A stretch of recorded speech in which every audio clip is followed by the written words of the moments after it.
কেউ কথা বলবেন না এখানে। আপনারা তো বহুত পারছেন, এইটুকু মানুষ একটা অস্ত্র নিয়ে করে আপনারা ধরতে পারেন নাই? লজ্জা করেন আপনাদের? না না, আমরা আটক করছি তো, আমরা আটক করে এখানে বাঁধি রেখেছি। আপনারা তো করছেন, আমাদের তো পাবলিকের করার কথা ছিল। আপনি করার কথা ছিল, ঠিক আছে। সেটা অস্ত্র নিয়ে আসে এতগুলো লোকের ভিতরে এখানে বেঁধে রাখছি।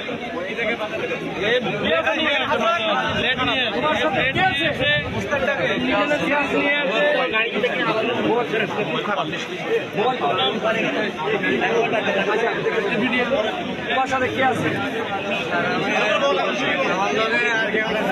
আমি